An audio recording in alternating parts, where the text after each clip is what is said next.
Hi, everyone. I'm Pam Ford.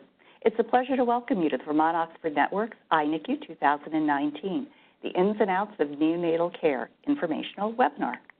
I'll put the slide up for a sec to let you know the format of today's call and to encourage you to make the session as interactive as possible by using the chat at any time to ask a question or to make a comment.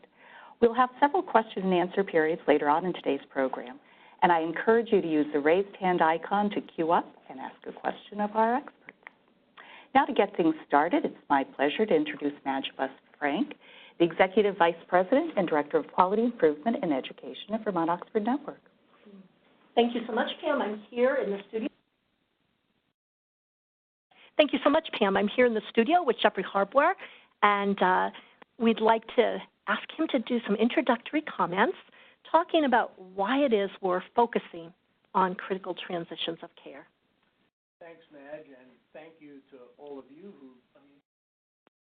Thank you, Madge, and thank you to all of you who've joined us today for this informational webinar. It's really a great pleasure to have this opportunity to meet with everyone.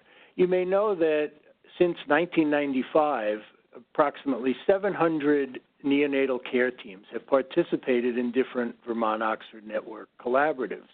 I think we can be very proud as a specialty that we've created this unique community where we are able to learn together about important topics in neonatal care. And I think this topic that we're now going to focus on about critical transitions is probably the most important one that we have attacked over our entire history. Most of you who work in neonatal care understand that the patients and families we care for undergo multiple transitions during their time under our care. These include transitions in location of care, transitions in the team that's caring for the patients and families, and also transitions in the care team. I believe very strongly that getting these transitions right is really the key to improving both our clinical outcomes, but also improving the efficiency with which we use our valuable NICU resources, making sure that we're caring for the right patients in the right place at the right time and for the right amount of time. So I hope that over the course of the year, working together, we're going to both learn from our expert faculty as well as from one another how to perfect all of these transitions and improve the outcomes for our patients and families. It's a great pleasure to have this chance to work with you, and I look very much look forward to our work together. Thank you.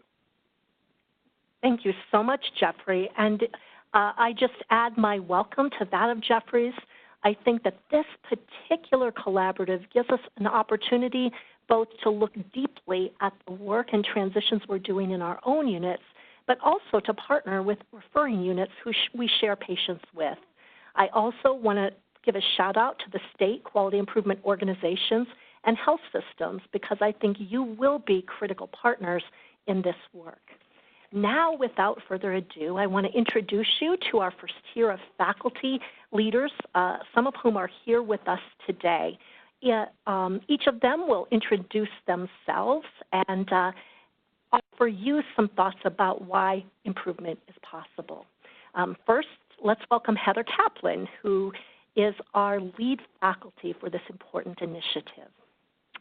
So hi, everyone. My name is Heather Kaplan, like Madge said. I am a faculty member at Cincinnati Children's, and I actually do my clinical work at a large level 3 delivery room hospital with about 6,000 deliveries a year. And I also direct the quality improvement work for our division, as well as serve as a faculty lead for OPQC, the Ohio Perinatal Quality Collaborative, where we recently did a project looking at transition to home of the child with technology dependence from the NICU. So I'm really excited to be working on this initiative because I think, as Jeffrey mentioned, transitions are common and they're very vulnerable periods for our patients and their families. And all of those transitions that we see every day, the huge numbers of transition means that we have lots of opportunity for improvement, which is always great. And then I think I'm really excited because this is a new paradigm for thinking about improvement, as Jeffrey alluded to. In the past, we've also, when we think about process maps and we all, put together process maps, we always focus on the boxes, right? And this is giving us a chance to focus on the arrows. So we're focusing not only on the steps of the process, but also on the quality and the content of the transitions, which is really a new and innovative way, I think, to tackle some of the problems that we face. So I'm super excited to be working with you guys. Heather, thank you so much. Our second faculty person is Dr. Jeffrey Myers. And Jeffrey, I hope you'll introduce yourself and share your thoughts.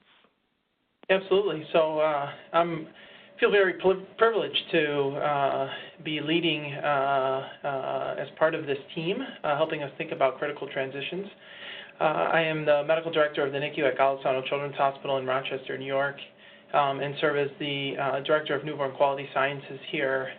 And, as I was thinking about why improvement is possible with transitions, I thought of three specific things: evidence, motivation, and tools, all of which I think are necessary to achieve improvement in this area.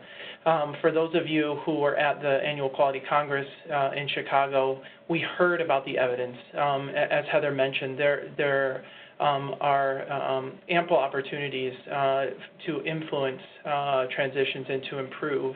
And I think we've heard quite a bit about the data, and we'll continue to hear more. Motivation. So, you'll hear a little bit about pain points, and we'll talk a little bit about them. And, we all have them, whether it's on the way in or on the way out or somewhere in between. I think teams are motivated and will be motivated based on these pain points. And then the tools.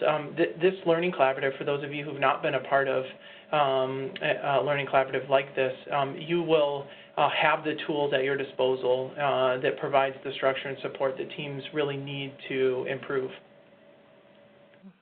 Thank you, Jeffrey. We're so delighted to have you with us in this round as well. Our third faculty member for the core faculty is Dr. Wendy Timpson. She's an instructor of pediatrics at Harvard Medical School and associate director of quality improvement at the Beth Israel Deaconess Medical Center in Boston. And we're very pleased that Wendy's joining us. She's sharing a brief video clip about why she believes improvement is both necessary and possible. Hello, everyone. I'm so excited to be joining this collaborative to help our teams address the important topic of transitions. In the NICU, we often think of discharge as the end. Throughout hospitalization, we've invested thousands of hours and a vast amount of energy attending to the meticulous details of our patients' management. We optimize care right up to the moment when we bring these babies to the threshold of our doors. But are we doing everything possible to make sure that at that time our families are ready to be there? Discharge readiness has been defined as the primary caregiver's masterful attainment of technical skills and knowledge, emotional comfort, and confidence with their infant's care. Discharge unreadiness has been associated with increased hospital utilization, a particularly important outcome for our preterm population, who have nearly twice the risk for readmission than their term counterparts. While increased hospital utilization in our population is certainly multifactorial, there is strong evidence that modifying our approach to discharge can impact these rates. Well-designed discharge readiness programs that focus on standardization and family engagement have been demonstrated to reduce rates of hospital readmissions and ER visits while increasing primary care access and overall decreasing healthcare costs. There is a robust set of literature that supports the critical role of family-integrated approaches to discharge planning. Improving the process of helping our families cross the threshold and transition to home is an important opportunity for all of us to improve both family experience and neonatal outcomes. Thank you, Wendy. Our next faculty member is Mary Beth Fry, and Mary Beth serves as a key faculty leader both for the NICU Quality Improvement Collaborative and is now joining us for the first time ever on the iNICQ. Mary Beth, please introduce yourself and tell us why you believe improvement is possible. Hi, everyone. I'm Mary Beth Fry. I'm the NICU Family Care Coordinator at Akron Children's Hospital. It is absolutely my great pleasure to be a part of this very exciting collaborative. as obviously families experience these transitions in a different way than those of you who are on the clinical team. And they feel it very, very deeply in every aspect of their lives moving forward. So families do want and deserve the best possible transition as their babies are cared for. And so each of these transitions is certainly an opportunity to further engage families in their child's care, and also to allow us opportunities as a care team to build trust and true partnerships through these transition opportunities. So although transitions can be incredibly challenging, there are also very, very big opportunities to gain trust and really create a deep partnership in the baby's care. Mary Beth, thank you very much. And just a shout out that if you're in a room and there's not a family present, this would be the time to really begin thinking forward, because we believe this is going to change every conversation we have. Howard Cohen is partnering along with Mary Beth. And Howard, if you'll introduce yourself and share some thoughts, we'd much appreciate it.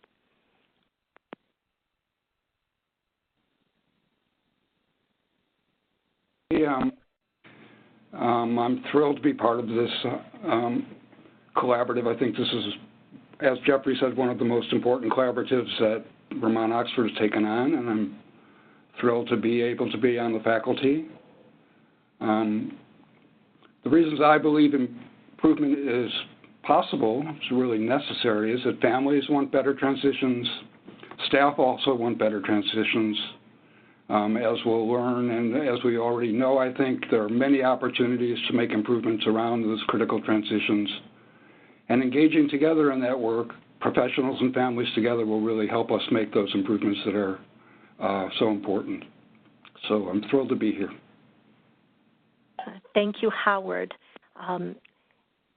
The next step in the webinar is to help you learn not just about the faculty and what they believe, but a bit more about the iNICQ activities and the expected outcomes for participating teams.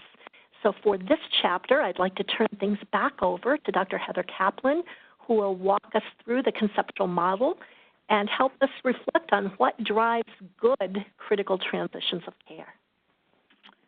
So thanks, Madge. So as Dr. Myers said, I think one of the cool things about working together as part of a collaborative, as part of iNICQ, is that we're really going to wrap our head around this, challenge together, and we're going to use some shared resources and shared mental models to really think about how we can improve on these critical transitions. So Jeffrey Horbar alluded to this a little bit, but when we think about critical transitions, what exactly do we mean? So we're talking about a change in either the site of care, a status change, or a change in the plan of care, or sometimes a change in the healthcare team.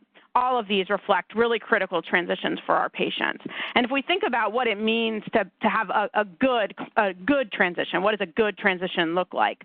We borrowed from the Institute of Medicine's STEEP criteria and adapted a little bit by Vaughn, as we like to do sometimes, to describe what a good critical transition really should be. So it should be safe, it should be timely, it should be efficient, it should be effective, it should be equitable, it should be patient and family-centered, and lastly, socially and environmentally responsible. And as we as a group started to think about really what drives critical transitions and what are the core pillars of what a good critical transition looks like, we talked about the importance of teamwork, communication, family integration, and standardization. So these will be with the lens through which we really look at all of these critical transitions to ensure that we're having transitions in our units that meet those STEEPS criteria.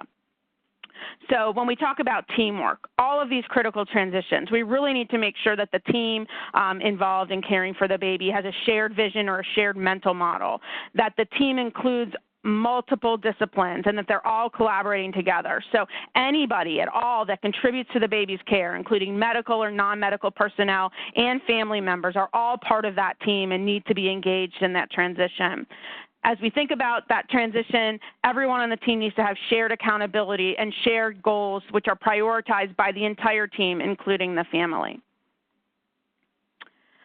Good critical transitions. It's a tongue twister. We're going to have to work on that over the next couple of years. But so good critical transitions also rely heavily on having communication that's effective. So we need communication around all transitions that's timely, that's direct, that takes advantage of using evidence-based structured tools that ensure that those critical details are really communicated, and that we take advantage of health IT to support and enable good communication. We also want to have critical transitions where care is standardized so that the process of that transition is well orchestrated, that all the care that happens around that critical transition is evidence-based, and that at the point of transition we're ensuring, like Jeffrey said, that we have the right patient in the right place with the right content of care and the right team, and that care is safe from harm and that it's cost-effective. And lastly, but definitely not truly lastly, but we want to make sure that all of our transitions really focus on integration of the family at all points of the transition. So we want to make sure that those transitions are responsive to patients' needs, preferences, values, and critical social determinants of health, that from the family perspective, we're preserving continuity of care, that at all points in the transition, we're cognizant of the medical, social, and emotional needs of the family, and that as we spoke a little bit about in that teamwork pillar, that parents are really shared partners in the care at all points of the transition.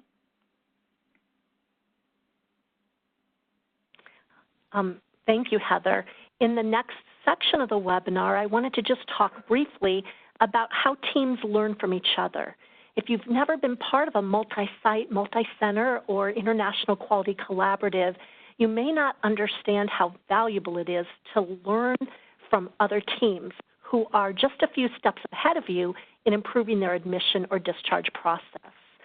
A lot of our learning happens in webinars, and we're striving to have people not at their desk alone during the webinar, but actually with their entire team in the room, listening together, learning together, and really actively planning next steps in their quality improvement work, their PDSAs and so on together around the structure that Bond puts forward.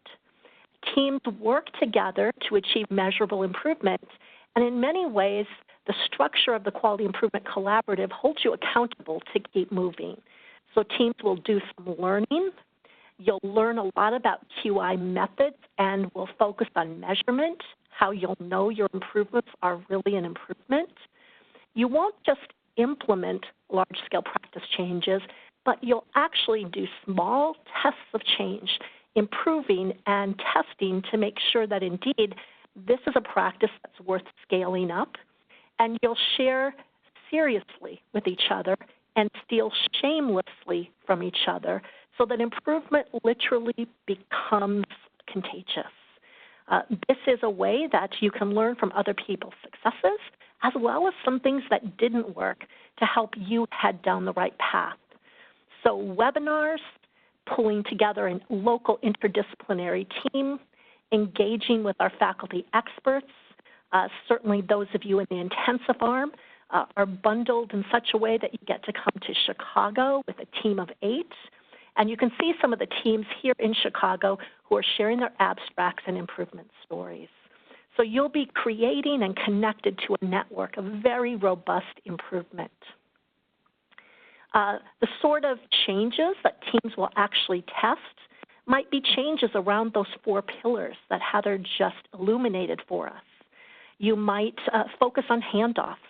We know everyone will be working on either ins or outs, but each of those activities requires handoffs. So standardizing handoffs using tools like SBAR or IPASS are one idea that teams might decide to test.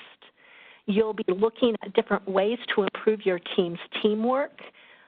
You'll definitely be doing process mapping and assuring that these transitions aren't random, but that you have a standard process for them and you're all working towards that standard and very efficient process. And of course, in this round of the iNICQ, we're going to really insist, really encourage, and really assist you in getting families as part of your improvement team because they have the best lens to understand whether these improvements actually are improvements. I'm going to hand things over to Jeff Myers, who's going to talk to us about the kinds of clinical outcomes that we might expect to improve and the tools that teams might use to improve them. So back to you, Jeff. Sure, thanks, Madge. So, as we think about critical transitions, I think historically within the Vaughan network and through these learning collaboratives, we've often thought about how to do this that impacts outcomes that we measure on a regular basis and some of those common morbidities. So to begin, really, the idea of tools, so thinking about what tools teams will use. Certainly, if you've been involved with an iNICU before, you know about the Vaughan Day audit, where it's a nice cross-sectional snapshot of how we're doing in our own unit, and that's actually shared across the network. It serves as a very nice gap analysis to really identify those particular pain points that teams may have. Certainly the model for improvement is a hallmark of the work that's done in a collaborative like this. Teams will be encouraged to think about a charter and engaging senior leaders to really have buy-in in the C-suite for the work that they're doing. Key driver diagrams and process mapping, as Dr. Kaplan mentioned, will be important. Teams crafting a SMART aim to really focus the work over the course of the first few months will be critical to really get their team energized around what they'll be doing, as well, of course, along the way, using other measures, and then ultimately putting together an abstract to share in Chicago next year. So, in thinking about the clinical outcomes, so what can we expect to improve, I think is really important. How does this tie in with what we do every day to improve the outcomes that we really know and feel on a regular basis in the NICU? And I think the answer is it really depends upon the hypothesis that links these processes involved in these critical transitions with a clinical outcome of interest. And so the example that I put together was an idea of a daily briefing with the obstetrics team. If the idea that you might have is that improves communication between your team and the obstetrics team, this might provide an opportunity to reinforce evidence-based practices and ultimately lead to greater use of antenatal corticosteroids. And so this is just one example of thinking about critical transitions and how they can impact the clinical outcomes that we think about. So for teams transitioning in, things that might be impacted by this work would be things like use of antenatal corticosteroids or your rate of admission hypothermia, early mortality, and even something like IVH. Those teams that are focusing on transitioning babies out of the NICU might think about measuring ED utilization or readmission rates.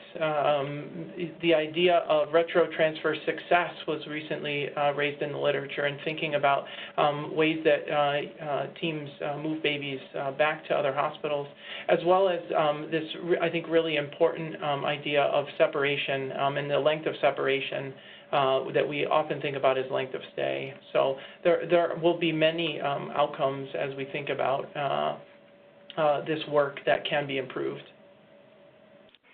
So if I hear you correctly, Jeff, this isn't just about administrative processes, but you really believe that we can improve clinical outcomes by focusing on transitions of care. Yeah, that's absolutely true, Madge, and I think that's a really important point to drive home, and I think that makes it more tangible for teams, and I think it's important for us to really consider. So return on investment, I mentioned engaging the C-suite and having your senior leader on board.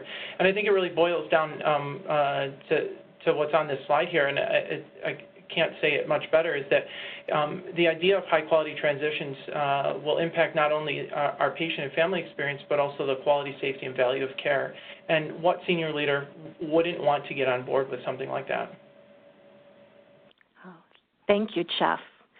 If I could just add a little bit to that. I mean, I know a lot of you out there are interested in improving clinical outcomes, and I think that's why we're focusing on this. Now, in the first year, although we're calling it ins and outs, and the focus will be around babies coming in and leaving the unit, the other kinds of transitions that we're going to be dealing with over the course of this collaborative, which will be based on this very same framework, include things like initiation and stopping of respiratory support, initiation and stopping of feedings, initiation and stopping of antibiotics, and multiple other very detailed clinical transitions that you'll be thinking about. So I think, you know, we hope that you'll be in with us for the long haul. And although we're starting with the ins and outs, we're also going to be highly focused on all of the very detailed clinical interventions that can be viewed as transitions as well. Yeah, important part, Jeffrey. I think that's really important to emphasize. Heather is going to talk a little bit more about how this might translate into the potential return on investment, because we know how valuable your team's time and energy is. So back to you, Heather.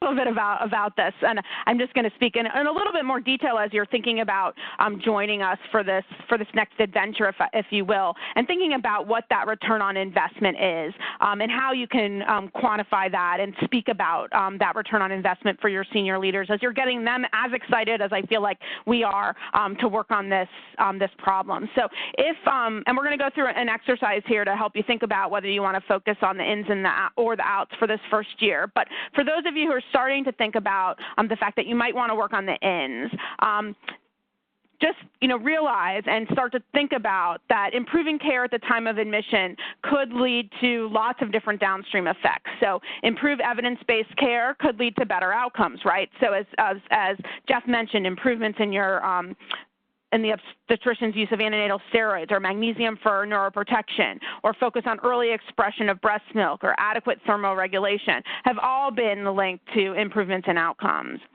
Focusing on the ins can also lead to improvements in value, right? So if you think about the right care for the right patient in the right place, thinking about reducing unnecessary admissions to the NICU and thinking about that transition from labor and delivery and who really needs to go to the NICU versus who doesn't could really help you lead to improvements in value, and as well as other approaches for standardization helping you decrease overuse and misuse of other interventions around the time of delivery and admission.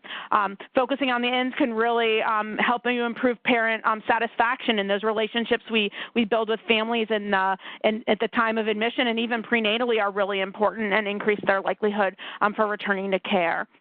In addition, we can have better relationships with and improve satisfaction among all the hospital customers. So having better relationships with obstetricians, your hospital is going to be really excited about that because they want to ensure that their obstetricians are happy and will choose that hospital as a preferred site of delivery. So work that we do with better collaboration with our obstetricians can only help for those folks in the C-suite to retain their important customers, as well as thinking about referring hospitals as a hospital customer and thinking about maintaining your hospital as a preferred site of referral for those hospitals. The better that you can do with having a good transition at that time of admission and transport is going to help you maintain that relationship with referring providers, which is very important to your hospital. If we think about, for those of you that might be thinking about wanting to work on the outs, so potentially that transition to home, there's lots of evidence to suggest that you're going to have pretty significant potential return on investment for focusing on the outs. So some evidence to suggest that improving transition to home can decrease length of stay, or as Jeffrey said, decrease length of separation from babies and their families. Evidence to suggest that it can decrease post-discharge healthcare utilization, so that's either readmissions and or ED visits, improvements in parent satisfaction, and then again, as always, improvements in value by decreasing the use of unnecessary interventions like home monitors. And then as we've all mentioned, in addition to kind of focusing on your specific in and out, we're going to do this with the continued focus on this lens of the core pillars that are necessary for every transition. And there's a lot that can be gained from focusing on these 4 core pillars. So the work that we're all going to do, no matter what transition that we're focused on, working on communication and teamwork, has the potential to lead to fewer errors and improve patient safety. So if you're at one of those hospitals that's really focusing on a goal of achieving 0 harm, the work that you're going to do on communication and teamwork as part of the transitions that you're working on is really attractive to your hospital. Better communication and teamwork also can lead to better staff satisfaction and less turnover, and we all know turnover is really expensive for a hospital to train and hire new staff, as well as improve patient or parent satisfaction. The focus that we're going to have on standardization across all of these processes, standardization always leads to, or generally leads to, improved efficiency and cost savings, so a real opportunity there as well. And then the focus on family integration. There's evidence from the family integrated care literature that integration of families more holistically into the care can improve outcomes like better growth, decreased chronic lung disease, and more breastfeeding. Also can lead to shorter length of stay, decreased parental stress and anxiety, better staff engagement and satisfaction, and overall better parent or patient satisfaction. So again, focusing both on the specific ins and the outs has a lot of downside, positive downside that you'll see, and then as well as focusing on these core pillars. So we're going to take a brief pause here because we've shared a lot of information with you. We hope that you came on the webinar today with questions, or that just reflecting will raise some questions in the room. So please, if you will, raise your hand or chat in if you have a question, a comment, or a concern, or an idea about what it is your team really wants to tackle or work on. Please don't be shy.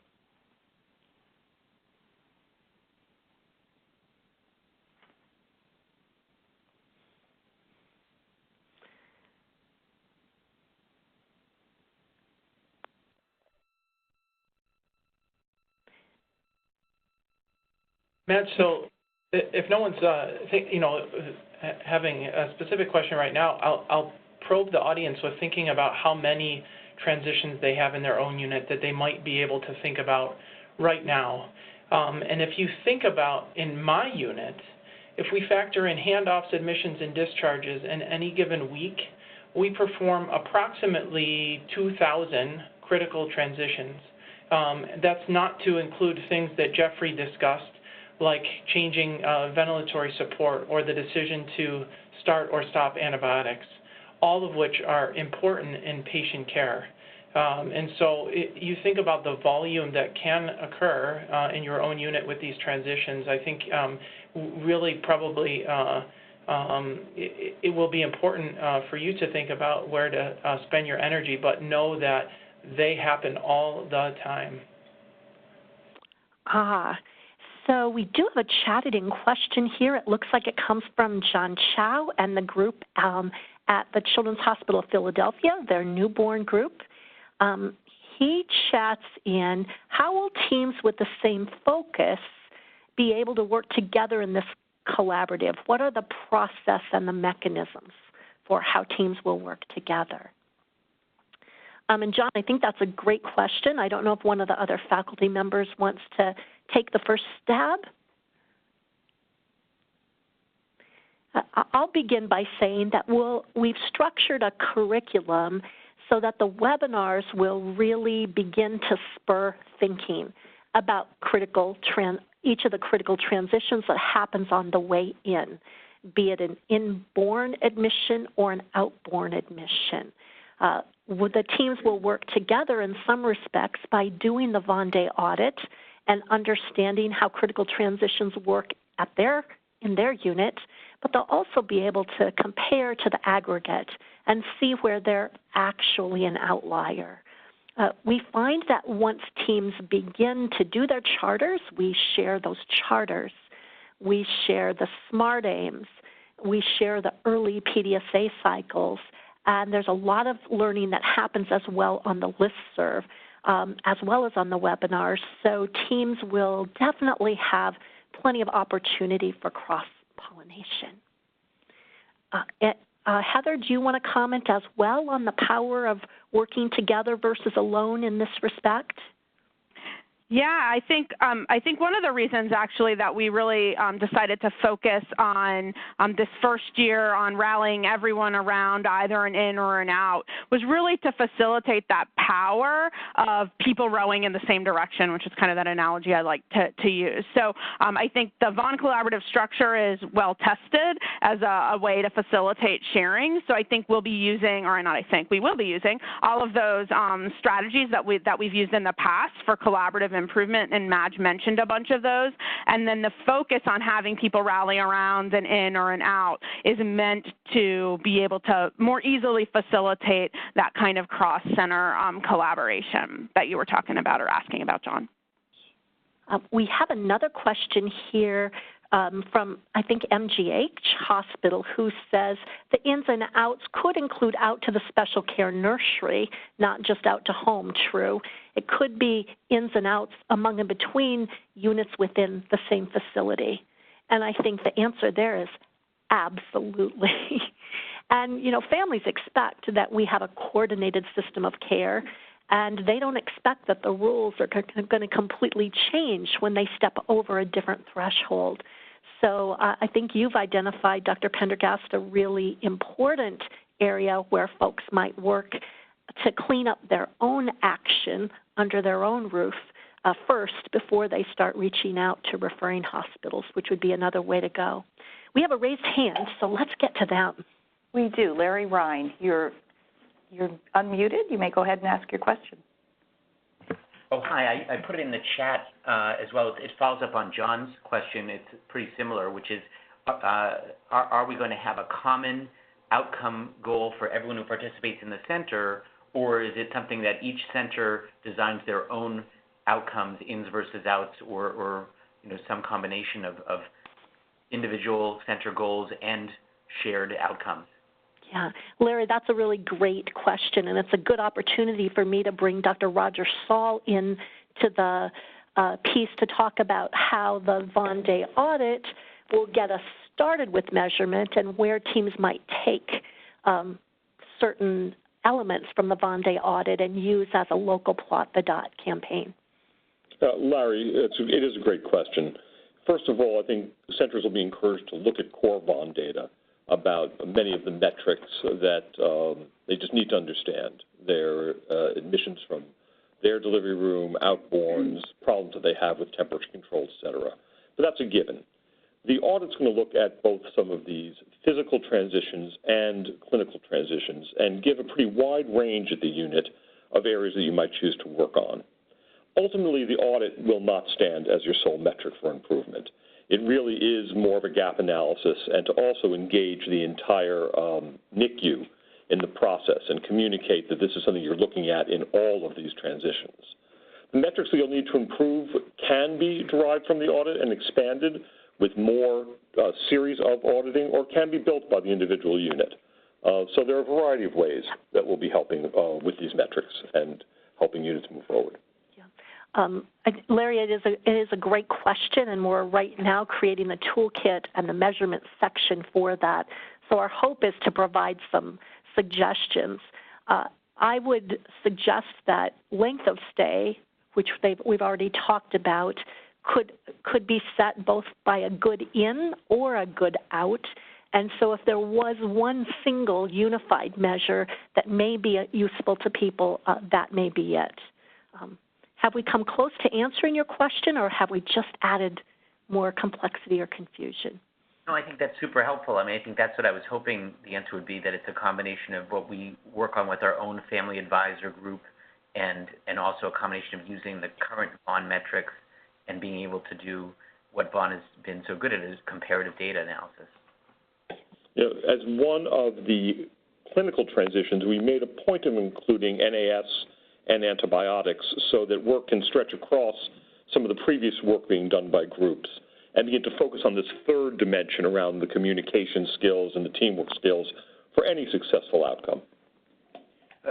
Also, Larry, the plan is that the questions on the audit are going to be grouped using the same framework that Heather already introduced: communication and teamwork, standardization, family engagement.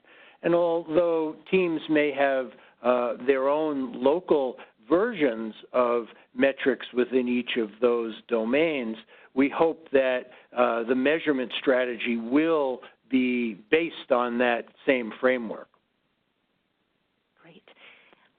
I think in the interest of time, I know someone has their hand raised. If you would chat the question in, or we'll catch up with you in the next round. We'd like to give you a little time to get some tips from Heather on project discernment. So you should have gotten a project discernment PDF along with the invitation to the webinar, and Heather's going to walk us through at a very high level how you might determine whether to work on ins or outs. Okay, so really good conversation, a lot of good chats in there, so I can tell everyone's equally as excited as we are about this focus for the next couple years. So as we all kind of alluded to, for year one, we're really going to have you guys focus on either an in or an out, really to be able to kind of assume that we can all row in the same direction. So if you look at this as a kind of high-level process of what it looks like for a baby to be admitted and then transition to home and followed up for a baby in our NICU, we're going to focus either on those ins or on those outs. So for those of you that are choosing to focus on an in, that's that period from antepartum to birth and DR stabilization. If you're more of an inborn unit, you're going to look more at the NICU or mother-baby unit admission. If you're a referral facility, maybe focusing a little bit more on that transition related to transport and then admission to your NICU. For those of you that want to focus on an out, you're going to look at that transition from while the baby is convalescent, in their convalescent phase, or kind of stable and improving, preparing the family all along for the transition to home, and then looking specifically at that transition to home, and then delving a little bit more into the follow-up phase. For those of you that were really energized at the annual Quality Congress this year about follow-through, I think there's a lot of really cool work that could be done here to really extend the work of our transitions home through that follow-through phase. And then as a teaser, Jeffrey mentioned this, but beyond year one, where we're really focusing on the ins and the outs, in years kind of 2 and 3 of our continued work together, there's a lot of opportunity for multiple transitions that we have happening as our babies transition from an acute phase to a convalescent phase, perhaps getting sick again, and some of those other types of clinical transitions that Jeffrey mentioned related to decisions around antibiotic use, starting and stopping antibiotics, starting and stopping methadone for an NAS baby, starting changes in respiratory management. So this will be a focus of years 2 and 3, and again, as Jeffrey said, using that same core framework. So all the skills that we're going to work on this year in practice related to teamwork, communication, standardization, and family integration, we're going to be able to apply those in years 2 and 3 on a whole different set of transitions. Because as Jeff Meyer said, there's so many of them, there's no end to what we can't do with this framework and this type of thinking. So what we're going to have you do, I'm just going to introduce the exercise, but have you as a team spend a little bit of time thinking about where do you want to start? Do you want to start on an in, or do you want to start on an out? So one thing is while you're sitting there together with your team is think about what's your biggest pain point, is this term we keep using. So what's your biggest point of pain? Are you struggling with getting kids in? If you're a delivery room hospital, do you have a lot of frustration around challenges with your admissions? Or if you're a referral facility, is there a lot of headaches around transporting of babies who are outborn into your facility? If you're, or are you more bothered or kind of stressed out about getting patients out and thinking about that transition to home and how discharge readiness is? Or is there opportunities for you to think about ways that you would maybe want to focus on follow-up or longer-term follow-through? And then as you sit down and think about your team, so not only what are those pain points, what is it that's driving you mad or really just resonates with you as something that you want to focus on. Think about your admissions and your discharge. And we talked about this idea of the STEEPS criteria and what makes a good transition. So ask yourselves as you're sitting there, do you feel like your admission process and your admission transition is safe, timely, efficient, equitable, patient and family centered, and socially environmentally responsible? And ask yourself the same thing about your discharges. And think about, is one area or the other provide a greater opportunity to really improve on making that a really good transition. So you all should have a copy of the project discernment exercise. We're going to give you a little bit of time. You're not going to be able to go through the whole thing, and then when you return, we'll talk a little bit about it, and I'll set you up for a little bit more conversation either at the end of our webinar today or with your team at another date when you get back together to kind of complete that exercise. But we want to get you started thinking about what those pain points are and which area of focus you have more opportunity to really make that a good critical transition. So you should have the discernment exercise. If you don't, I believe you can email Andy Warner, and he'll send that out to you like stat right now so that you can work on it. But we're going to give you, do we still have 10 minutes, Madge? You know, let's take 5 minutes. 5 minutes, okay. Just to stay focused and on time. And on this slide that's in front of people is the link to the discernment exercise. And it's also in the chat. So if you don't have it, go ahead and go there and click, and you should be able to download the PDF right quick. So 5 minutes and counting now. Don't sign off, because in the latter 10 minutes, we're going to talk about the new experience-based co-design in the intensive curriculum. That's super exciting.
come on. I'm just going to give you a 30-second warning if you'll wrap the discussion in your room. And we don't have a lot of time for a debrief, Heather, so I think we're going to move on to talk a bit about the intensive curriculum. So 20 seconds and counting, and we'll bring you back to order.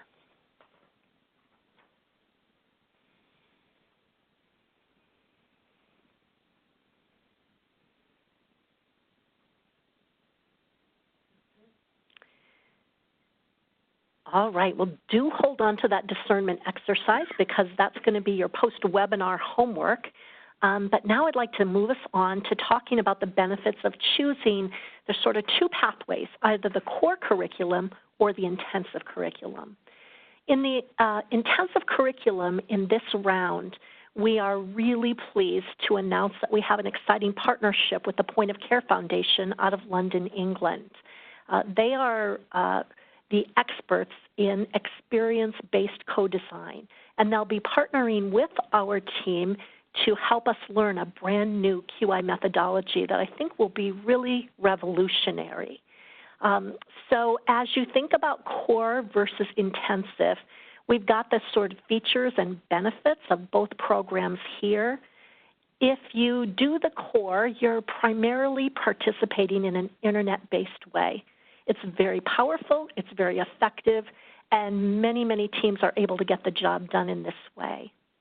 If you choose the intensive, really the two major added benefits are that you're bundling in the commitment to come to Chicago and the registration fees for 8 team members to attend our live Congress in September or next fall. So that really is a cost-effective way to assure that your team gets both the internet-based aspect and a lot of face-to-face teaching and learning as well. The other advantage to the intensive are 3 additional webinars and the face-to-face training day in Chicago, which will help you learn this new QI methodology, experience-based co-design.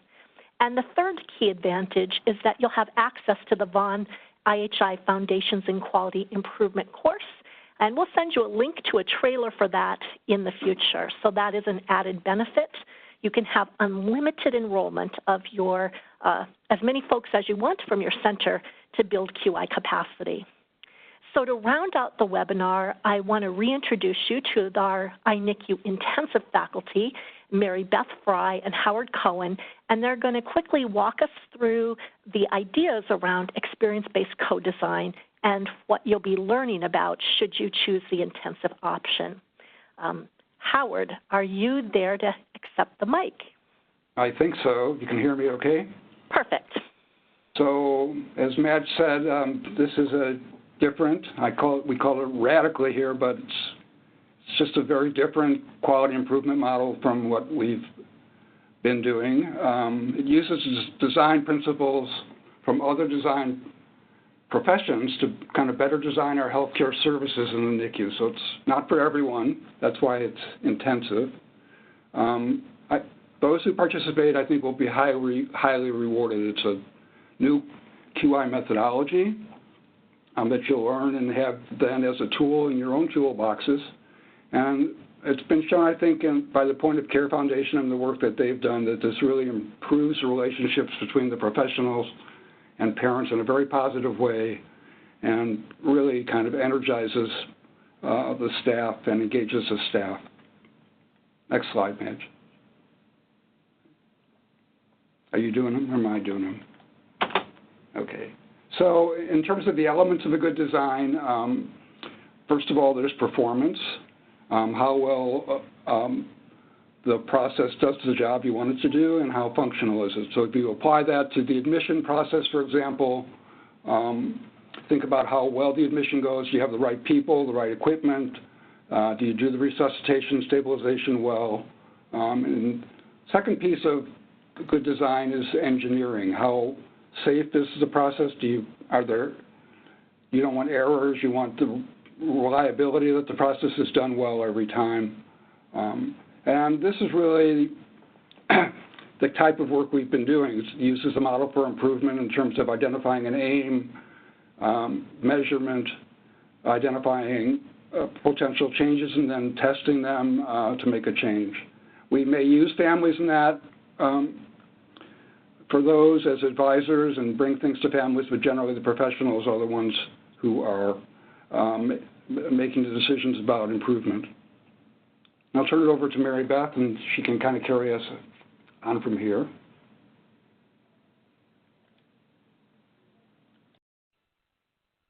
Thanks, Howard. Do I have control of the I have world the slides, now? Mary Beth, but okay. You've got the experience here in front of you. Yes, got you. So as Howard kind of went over this with the experience-based co-design, but of course, this is just a really nice example of the fact that the experience-based co-design model is kind of like this fantastic meeting of the minds with embracing families and clinical partner in true partnership with the clinical team. Go ahead and advance. So what's different? You know, we're talking about this new methodology. We're kind of all familiar with the IHI model with Plan, Do, Study, Act process. So what is experience-based co-design? So you can see that staff and parents are much more engaged throughout the entire design process. It is all based on relationships, which is critical to having a smooth transition, to having positive outcomes within these transitions. So it goes along with both processes, understanding that both processes, goodness sakes, that this is about both how the process feels and the actual outcomes of the process. So it's just a little bit different than what we've been used to with our typical PDSA models. Go ahead and advance. This is a great example that Howard created with the experience-based co-design process. This is what we've learned from the Point of Care Foundation, and it's just this really fantastic, intensive way of looking at things, but very much based in relationships. So, you know, as we engage both sides, the clinical and the family side, in true partnership, the experience can be improved upon. So that's what the experience-based co-design process is. It's quite intensive, but very, very beneficial for all parties involved. I think we have just a moment to play a video from the Point of Care Foundation's toolkit. And this should give you a sense of how both patients and providers come together to improve care. The process, the methodology that we're using is called experience-based co-design because it uses people's stories about their experiences, both patients' experiences and staff's experiences. It feeds that back to the people, both the patients and the staff, and then asks people to work together in small groups to co-design the solutions to issues that have been raised when people have talked about their experiences. It gives staff a framework within which they can work to try and identify things with patients that would improve their experience. So for me, it was about patients, relatives, and staff working together, identifying together, and learning to work together too towards an end product. We started to pay attention to things which we thought we were doing it well, but obviously we proved wrong by the patients, who are the center of all this exercise. The benefits that have come out of this project are fantastic. Services have changed, the patient experience has changed, and the team has changed, and all of that is very positive. I think it was one of the most exciting and precious pieces of work I've been involved in. I had an experience of surgery recently, and it was very different to my previous experiences, and a lot of the things that had changed and become more positive were things that had been discussed in the group I was in. You know, really small and quite literal things about what day you're going to see a physiotherapist, or who's going to tell you this, and when you're going to find out about that, and those things actually happened. So I thought that was fantastic. So just a little snapshot, you can access the entire toolkit and learn a bit more about this methodology online. So we're coming to the close of our hour. We know how precious your team's time and energy is. If you are ready to act, the registration is open. If you have other questions, concerns, comments, or ideas, please feel free to reach out to us and we'll do our best to assist you in this regard. You have that post-session team time exercise, which would be a good time if you can stay in the room to continue to work your way through this and understand what your next steps might be. And I thank you on behalf of the entire team here at the Vermont Oxford Network. We are very excited to take the next steps of this journey with you, and we look forward to your questions, comments, and the improvements you'll bring forward to the entire community of practice. We'll stay on the line for